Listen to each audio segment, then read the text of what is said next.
This coming Sunday is Remembrance Sunday. And of course, one of the things that we've lost as a result of COVID, not just because of the lockdown, but I think even before, we wouldn't have been able to have a parade in the way that we usually would have done, a commemoration, that communal commemoration that we would always have done to remember the sacrifice of so many, what they gave up for us, and how privileged we are to be able to carry on as a result of their sacrifice. In addition to this Sunday being Remembrance Sunday, and of course Remembrance Day being next week, it's also the anniversary of Kristallnacht.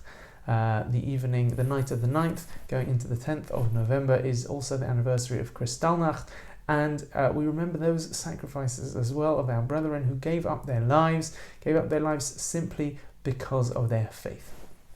And it got me thinking a little bit about sacrifice, because in fact in this week's parasha in Vayera we read about a sacrifice, and we read about how Avraham, our forefather, was commanded to sacrifice his son. And it's one of the most unbelievable parashiot in the Torah, one of the most unbelievable sections, very, very difficult to understand. What was God asking him? Why was God asking him to do this? Lots and lots to talk about with this regard. But one of the most interesting elements for me, just briefly, is the fact that we refer to it as Akedat Yitzchak, as obviously the binding of Isaac, that he was going to be the one who gave up his life, and yet we refer to it as the test of Avraham, of Abraham. We refer to it as the Nisayon of Avraham. It said that God came to Abraham, and Hashem Nisa et Avraham, he came to test Abraham. Now, of course, surely he was also testing Isaac. Surely part of the challenge was the test that Yitzchak was going to go through, and yet we sort of seem to leave that aside. It seems to pale in comparison to what we talk about with regards to the test of Avraham. And I think, again, there's lots of things we could suggest to answer this, but I'd like to focus on one.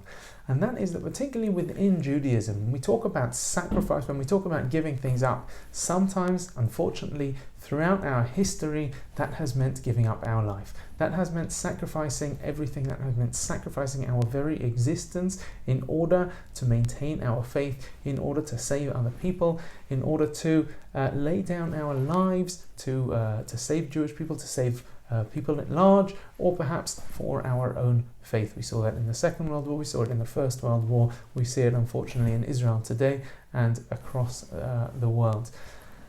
But another type of sacrifice that Judaism requires of us is the sacrifice of simply pushing through, the sacrifice of simply going about our day-to-day business and continuing to grow, continuing to be good, continuing to maintain our standards, continuing to make ourselves the best people we can possibly be, even through all of the challenges and all of the difficulties, and that itself requires sacrifice.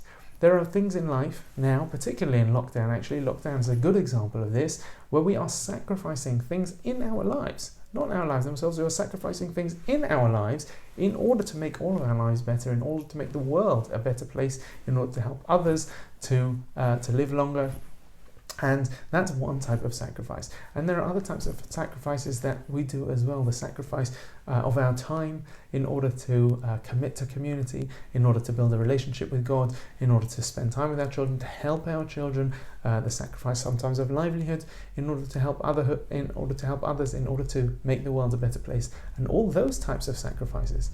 What the Torah is telling us is that sometimes that's the bigger test. Sometimes it's harder, in a sense, to have the test of Avraham, the test where we have to sacrifice while continuing to live on, the test where we have to give up things within our lives and continue despite all of that, can sometimes be more challenging, or at least is a shift of focus from simply giving up everything from the sacrifice of a life. It's not about comparing the two, but I think this week's parasha is about telling us to focus on the sacrifice of living. The sacrifice of living is one that we do all the time. The sacrifice of living is one that requires us to put in tremendous strength, and often more strength than we realize. And as we go through the next month particularly, we should recognize that the sacrifices that we are making within our lives are there for the good of others, are there for the good of ourselves, and are there for the good of the world at large. I wish everybody a Shabbat Shalom.